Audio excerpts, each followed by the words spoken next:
Assalamualaikum warahmatullahi wabarakatuh. Perkenalkan, nama saya Jumiatul Mulia, SPD M.Hum MM.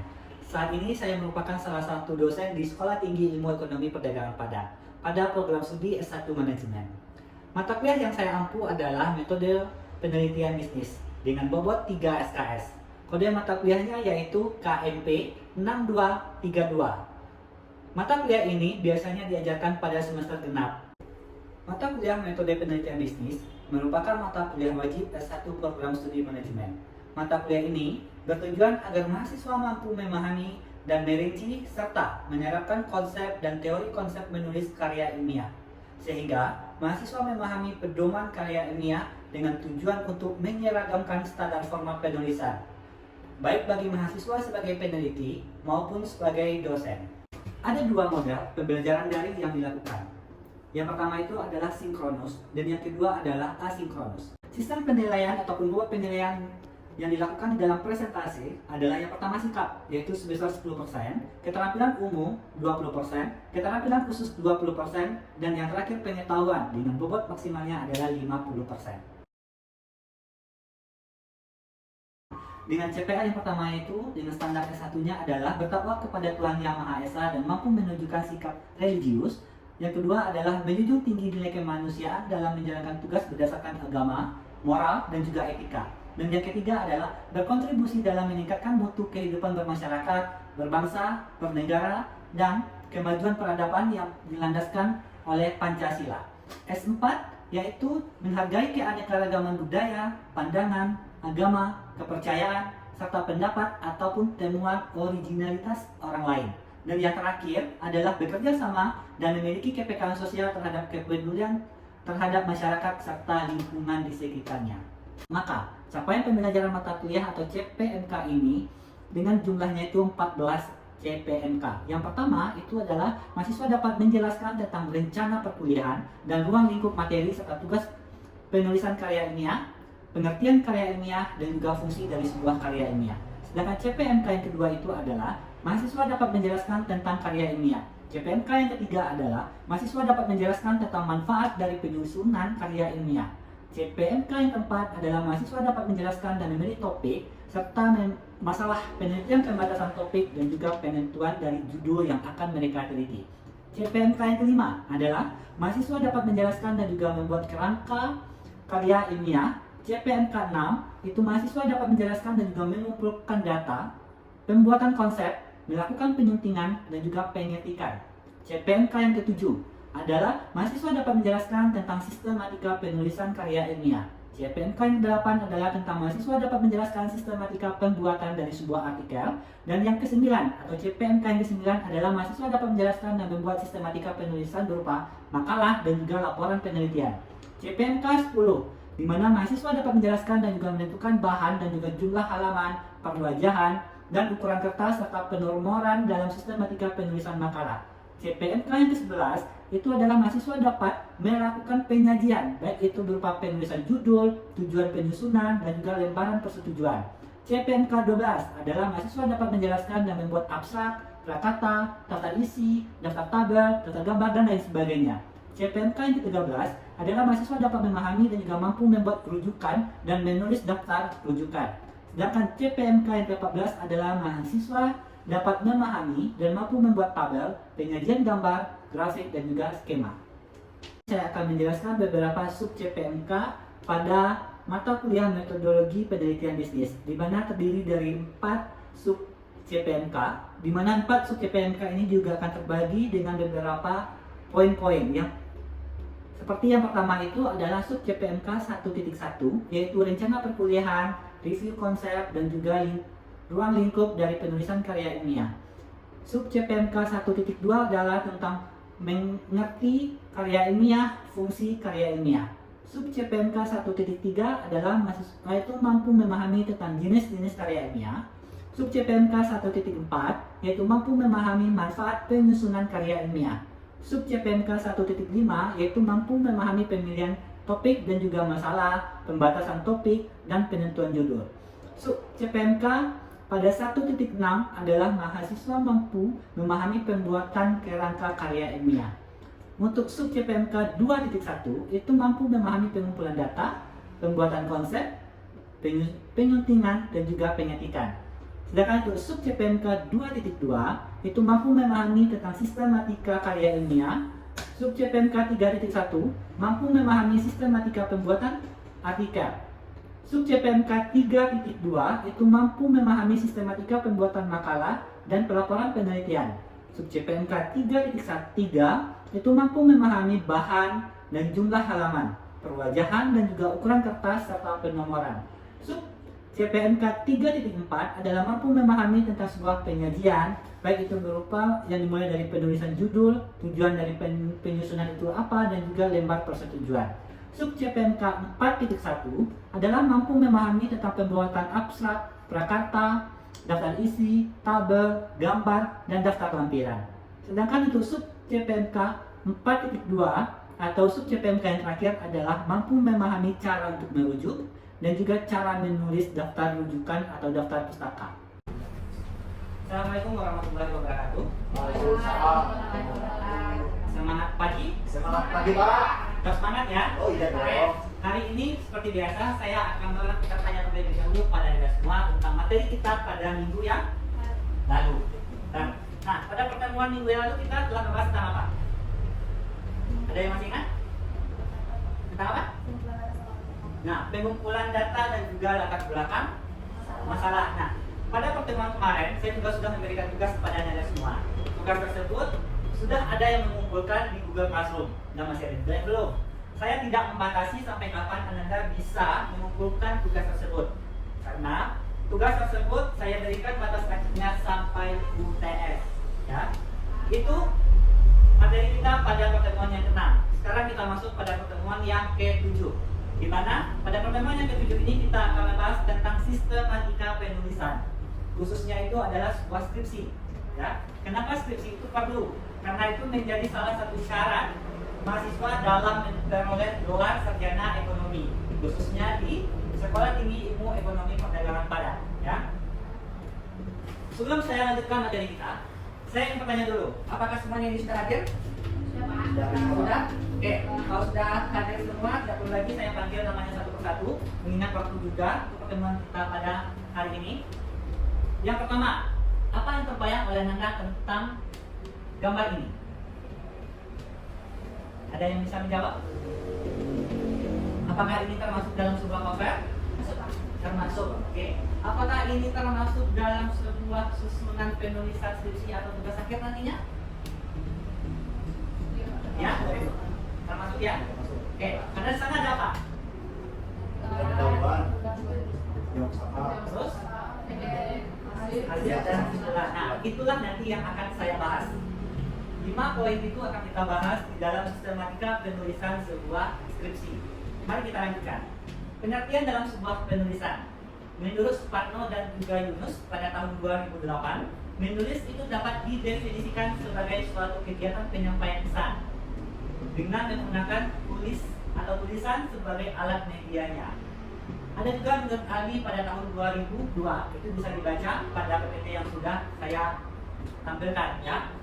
Lanjutkan, penulisan itu tergantung dengan banyak pada struktur yang sama, seperti pada berbicara. Banyak sekali kosakata, tata bahasa, dan juga arti kata dengan tambahan bantuan dari sebuah sistem. Nah, ini akan termasuk dia atau tergolong dia ke dalam sistematika penulisan sesuai dengan UEB atau Pedoman Umum Ejaan Bahasa Indonesia. Kita tidak akan membahas tentang UEB karena itu materi dengan mata kuliah yang berbeda ya. Lanjutnya, rayakan dalam suatu masalah penelitian itu berkaitan dengan beberapa faktor dan 3 faktor. Dan rincinya nanti faktor-faktor ini bisa dipahami pada Google Classroom karena materi ini nanti akan saya berikan di Google Classroom. Ya. Oke, saya lanjutkan lagi. Hal ini setidaknya ada 5 faktor yang dapat mempengaruhi kita dalam menulis sebuah tugas akhir. Apakah itu skripsi, tesis, atau dan yang lainnya. Ada misalnya itu kita faktor yang mempengaruhi kita itu ada biaya, ada waktu, bahan dan juga alat, bekal atau kemampuan kita dalam mencari yang namanya sebuah teori penelitian, serta penguasaan kita sebagai seorang peneliti terhadap metode yang kita gunakan dalam penelitian kita. Nah, biasanya biaya itu menjadi momok terbesar bagi mahasiswa tugas akhir, karena akan banyak sekali revisi-revisi yang akan dihadapi. Apakah itu di cover ada kesalahan, apakah di halaman pemisahan nanti ada kesalahan penulisan, baik itu keluar dari dosen yang bersangkutan, atau urutan yang berbeda dengan standar yang ada, atau nanti biaya lagi untuk fotokopi yang namanya proposal, yang nama skripsi untuk kita bimbingan, nah itu butuh yang namanya biaya. Oke, waktu. Nah waktu ini itu kita harus disediakan dengan niat yang harus ada. Kenapa? Karena waktu kita untuk memulai melakukan penelitian itu harus konsentrasi. Jika kita tidak konsentrasi, jika tidak ada niat, maka itu semua tidak akan berjalan dengan sebagaimana mestinya. Bisa jadi nanti kebablasan, atau Anda bisa jadi nanti 1 tahun tidak muncul-muncul ke kampus untuk bimbingan. Jadi untuk mahasiswa semester 6 ini ya, Anda sudah mengambil mata kuliah metodologi penelitian, itu yang terpenting. Ya, jangan sampai ketiduran 1 semester ya. Karena senior-seniornya sudah seperti itu, jadi Anda yang semester 6 ini harus giat dari sekarang ya. Oke, balik lagi. Ada alat dan juga bahan. Kira-kira alat dan bahan yang dibutuhkan itu apa? Ada yang tahu kira-kira apa saja? Ada buku, ada pena, laptop, ada tas, kertas, wifi, atau pakai data. Ya kan? Nah, itu yang paling dibutuhkan itu bahan dan alat. Terus, bagaimana caranya kita memiliki kemampuan untuk mencari teori-teori yang penting atau referensi-referensi yang akan kita gunakan untuk meneliti. Nah, itu juga harus ada. Dan juga harus ada yang namanya penguasaan kita terhadap metode yang kita gunakan dalam penelitian kita. Ya. Hal itu tidak akan saya bahas lebih terperinci, karena kita akan fokus ke dalam materi kita, yaitu sistematika penulisan skripsi. Oke, ada 3 format atau 3 bagian dalam karangan ilmiah. Ada bagian terbuka, ada bagian isi, dan juga bagian akhir. Nah, kira-kira nih mahasiswa semester 6 saya ini siapa yang sudah membaca atau sudah melihat daripada kerangka-kerangka konseptual dalam sistematika penulisan dari senior-seniornya? Siapa yang bisa maju ke depan untuk membuat? Siapa yang bersedia? Boleh, silakan. Siapa namanya? Roberta ya? Boleh, silakan Roberta.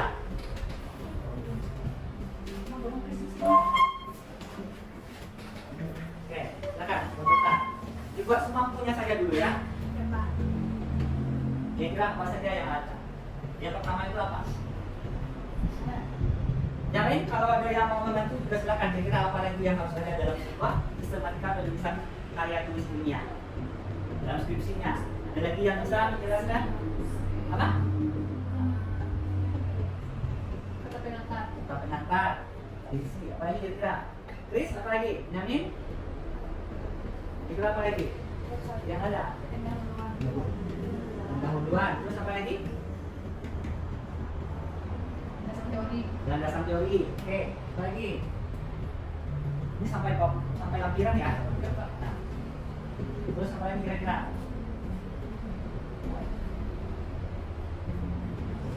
Metode penelitian. Oke, bagus. Ada lagi? Kira-kira apa lagi?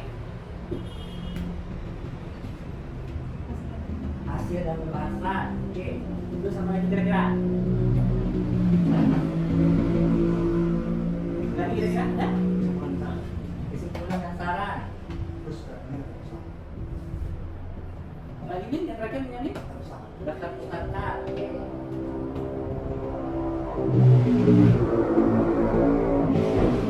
Masih ada lagi namanya? Atau sudah cukup? Lampiran. Oke. Sudah cukup? Ada lagi? Dokumentasi. Nah, dokumentasi juga penting. Apa lagi kira-kira? Sudah cukup? Ini saya tahu, Pak. Oke, terima kasih Roberta. Ada lagi? Yang lain apanya? Sudah cukup? Sudah cukup? Oke, saya lanjutkan. Apakah benar nanti semuanya ada atau masih ada yang kurang? Semuanya memang ada. Oke, mari kita buktikan sama-sama. Yang pertama, kita akan melihat dulu bagian pembukaan. Karena tadi ada 3 bagian ya. Bagian pembukaan, isi, dan penutup. Oke. Yang pertama yang ada halaman judul. Ada di sini halaman judul? Tidak ada. Oke. Yang kedua halaman persetujuan. Apakah ada? Nggak ada, Pak. Tidak ada. Yang ketiga halaman pengesahan. Nggak ada, Pak. Apakah ada? Nggak ada, Pak. Terus halaman pernyataan. Tidak ada, Pak. Ada. Terus halaman noto. Tidak ada, Pak. Tidak ada. Itu tidak wajib ya. Halaman persembahan apakah ada? Nggak ada, Pak. Tidak ada juga. Nah, terus kata pengantar ada? Ada. Ada. Bagus. Abstrak. Apakah ada? Tidak ada. Nah, itu yang harus ada itu. Daftar isi ada? Ada, Pak. Ada. Oke. Daftar tabel? Tidak ada, Pak. Tidak ada. Daftar gambar? Tidak ada. Ada. Daftar singkatan ataupun istilah. Nah, yang saya berikan kata tidak wajib itu dia bisa ada, dia bisa tidak.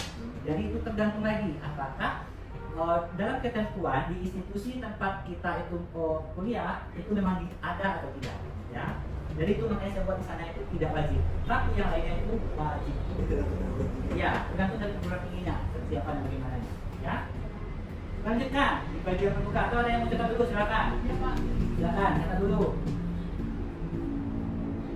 Karena ini nanti akan saya lanjutkan di bekas login, ya materinya.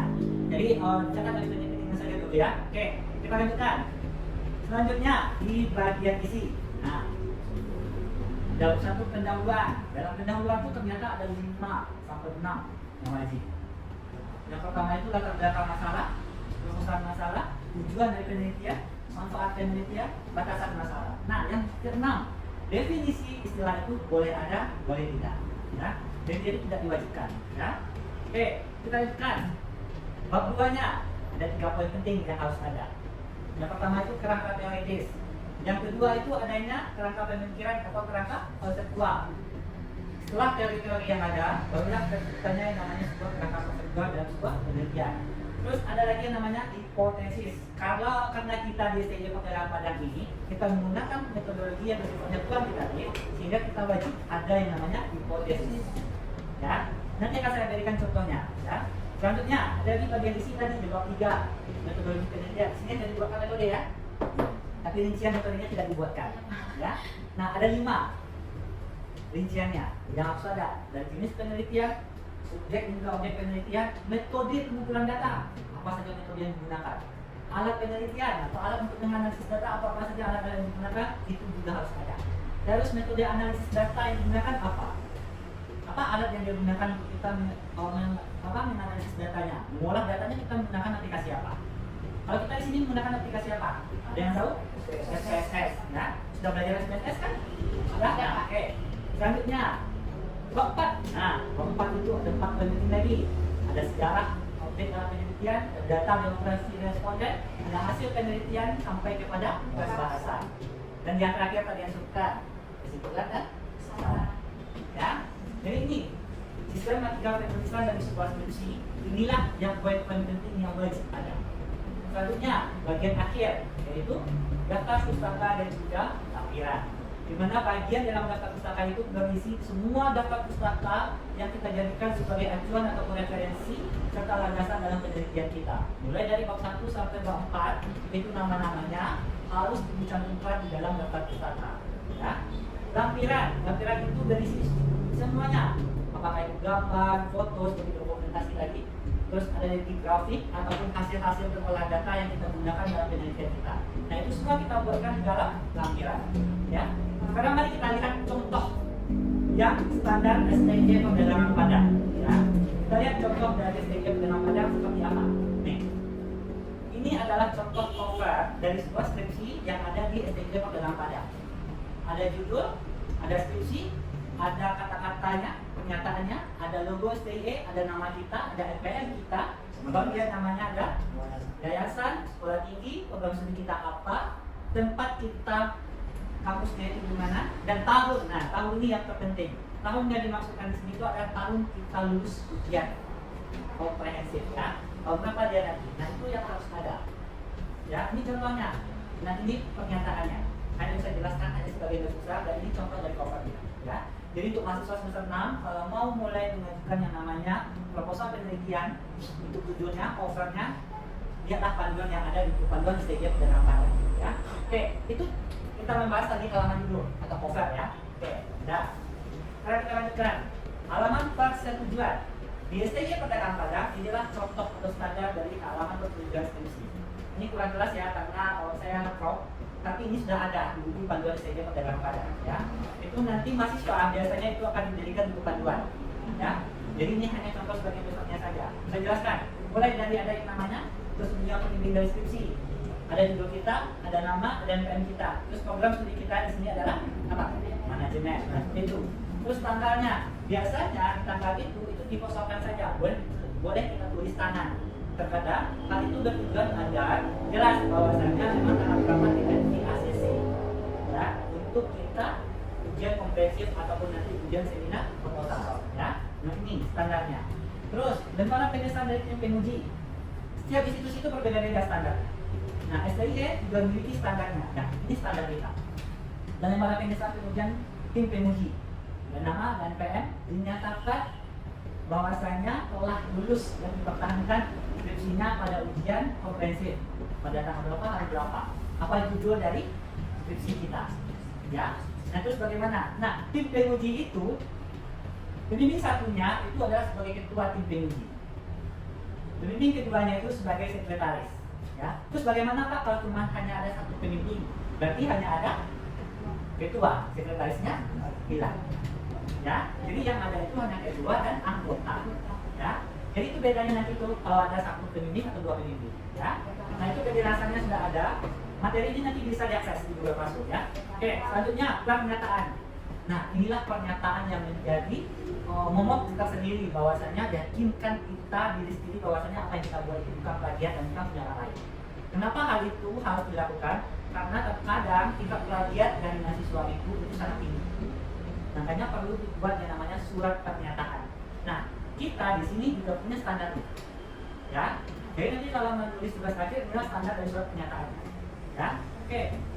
Pernyataan keaslian tulisan itu bukan plagiasi dan bukan dikerjakan oleh orang lain. Harus ditandatangani dan disertai dengan materai. Ya. Jadi materai itu materi 10.000 sekarang 6.000 dan berlaku lagi. Ya. Oke, bisa kita lanjutkan? Bisa. Oke, selanjutnya halaman moto ini tidak wajib, halaman persembahan juga tidak wajib. Nah, sudah saya jelaskan tadi ya. Nah, itu tidak wajib, jadi tak perlu lagi saya jelaskan. Selanjutnya kata pengantar. Nah, dalam kata pengantar itu ada beberapa poin yang harus dijelaskan. Pertama, ucapan syukur kita kepada Tuhan, alasan kita dan juga tujuan dalam penulisan ini seperti apa atau apa. Ucapan rasa terima kasih kita ditujukan kepada orang-orang yang telah membantu, lembaga ataupun institusi ataupun organisasi yang terlibat dalam penelitian kita juga harus kita buatkan. Terus ada lagi yang namanya menerima kritikan dan juga saran. Selanjutnya abstrak. Nah, ini abstrak ya. Dalam abstrak itu ada 4 poin. Poin yang pertama itu adalah tujuan dari penelitian kita ini apa. Terus metode yang kita gunakan dalam penelitian kita ini apa. Hasil dari penelitian kita apa. Apa hasil dari penelitian kita. Dan kesimpulan kita apa terhadap hasil dari penelitian kita itu. Nah itu semuanya harus ada di dalam abstrak. Selanjutnya daftar isi. Nah seperti inilah rujukan dari daftar isi yang ada ya. Oke. Daftar isi selesai, daftar tabel. Bilang bersama dengan daftar isi tadi. Ada tabel 1 sampai seterusnya, itu bisa nanti dipelajari lagi lebih lanjut. Terus ada lagi daftar gambar juga sama, semuanya dibuatkan nomornya, ada kodenya, ada judulnya dan juga halamannya. Nah latar belakang tadi. Dalam sebuah latar belakang itu dia mengungkapkan hal-hal yang harus latar belakang itu dibuatkan dalam sebuah makalah atau karya ilmiah. Biasanya itu dari permasalahan. Permasalahannya apa? Seperti apa permasalahan yang ada dan bagaimana cara kita menemukan menentukan permasalahan itu. Itu di dalam latar belakang masalah. Dan itu biasanya berkaitan dia dengan semua yang ada di dalam variabel penelitian kita. Ya, oke. Lanjutkan perumusan masalah. Contoh dan perumusan masalah itu kata-katanya adalah seperti itu. Sejauh mana pengaruh sosial media marketing aktivitas terhadap repurchase intention melalui trust sebagai mediasi pada konsumen Anda. Itu salah satu contoh kata-katanya ya. Jadi nanti bisa disesuaikan sendiri dengan kata-kata yang ada dengan judul dalam penelitian kita ya. Terus tujuan dari penelitian ini juga sudah ada, seperti apa judulnya, bagaimana cara membuat kata-katanya ya. Terus ada lagi manfaat penelitian. Manfaat penelitiannya ada 2. Kegunaannya dalam pengembangan ilmu atau manfaat dalam bidang teoritis itu apa, dan juga manfaat di bidang praktik itu seperti apa. Terus landasan teori kepustakaan. Nah ini di bab 2 ini biasanya. Di bab 2 ini biasanya anda semua itu wajib memiliki standar, dimana jika artikel itu standar referensinya adalah 5 tahun terakhir, jika buku itu baru 10 tahun terakhir ya. Oke. Selanjutnya penelitian terdahulu. Ini saya jelaskan tadi, guna penelitian terdahulu itu biasanya terdapat yang digunakan itu minimal 10 tahun terakhir untuk artikel dan 5 tahun terakhir untuk buku. Artikel 5 tahun, buku baru 10 tahun ya. Oke, contoh dari kerangka berpikir atau kerangka konseptual seperti ini. Itu ada yang namanya setiap variabelnya ada, hipotesisnya juga harus ada ya. Selanjutnya ada yang namanya contoh dari hipotesis penelitian. Nah, ini contohnya. ya. Bahwasanya berdasarkan latar belakang, masalah dan juga pendapat kontekstual, maka dijelaskan hipotesis tersebut, yaitu H1, H2, H3, H4, H5 ya. Itu berkaitan lagi dia tadi dengan yang namanya ini kerangka konseptual ya. Jika konseptualnya itu hipotesis saya ada 10, berarti di dalam hipotesis penelitiannya juga harus ada 10 ya. Ini sebagai contoh ya. Oke, bab 3 yang harus ada itu dalam metodologi penelitian itu ada yang namanya jenis atau pendekatan yang digunakan dalam penelitian apa, waktunya di mana, durasi sampel, jenis sampai kepada uji hipotesis ya. Selanjutnya bab 4 analisis dan juga pembahasan, mulai dari gambaran umum dari sejarah penelitian itu objeknya, gambaran umum responden sampai kepada hasil uji asumsi klasik, hasil analisis regresi linear berganda, hasil uji hipotesis sampai kepada apa yang terakhir? Pembahasan. Oke, berarti ada fungsi 5 yang saya sampaikan. Terakhir kesimpulan dan juga saran. Nah, kesimpulan itu merupakan pendapat akhir dari hasil temuan penelitian kita. Sedangkan saran itu diberikan kepada pihak-pihak yang terkait dengan hasil riset yang telah kita temukan hasilnya apa, ya. Dan ini contoh dari hasil kesimpulan dan juga itu hasil dari saran yang harus kita berikan, ya. Itu contohnya.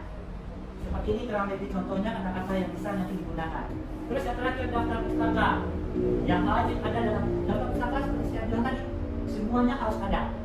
Mulai dari apapun itu, apakah buku ataupun artikel, majalah ataupun kita mengutipnya dari mana saja, itu wajib kita cantumkan yang dalam sebuah daftar pustaka. Seperti apa contoh daftar pustaka Pak? Ini dia contoh penulisannya. Ya. Jadi ada nama, ada tahun, ada tempat penerbit, ada di mana penerbitnya, apa nama terbitnya kalau di artikel, apa nama judulnya, ya itu harus ada. Kurang lebihnya seperti ini, ya. Untuk daftar pustaka dan untuk tugas, nah ini dapat kabar gembira untuk Anda semua. Untuk tugas, karena ini pertemuan kita yang ke-7 itu tidak ada atau saya tiadakan, ya.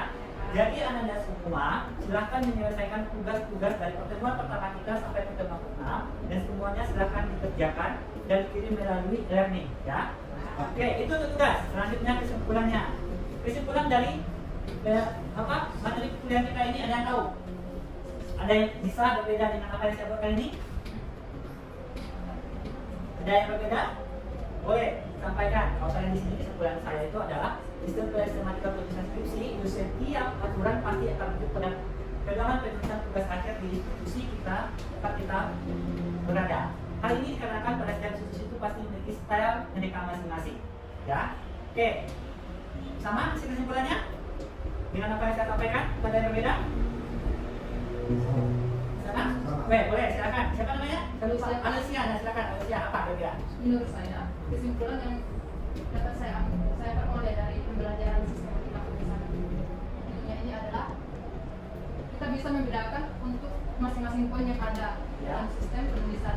Seperti ada gover, halaman pengesahan, kata pengantar, cara penulisan, data fisik, dan lain-lain. Oke, artinya secara detail kita sudah bisa membedakan ya mana yang cover, mana yang halaman pengesahan, mana yang halaman tujuan, mana daftar tabel dan yang lain sebagainya. Seperti itu harus ya. Oke, terima kasih saya ucapkan pada Anda semua yang telah hadir pada perkuliahan saya pada mata kuliah metodologi penelitian kita ini. Saya harap Anda semua tetap semangat untuk mengikuti perkuliahan selanjutnya. Jangan lupa untuk minggu depan kita sudah masuk dalam ujian tingkat semester ya. Saya akhiri pertemuan kita pada siang hari ini. Terima kasih atas kehadirannya. Assalamualaikum warahmatullahi wabarakatuh. Waalaikumsalam warahmatullahi wabarakatuh. Dan siapa? Selamat siang semuanya. Ya, Pak. Terima kasih ya. Ya.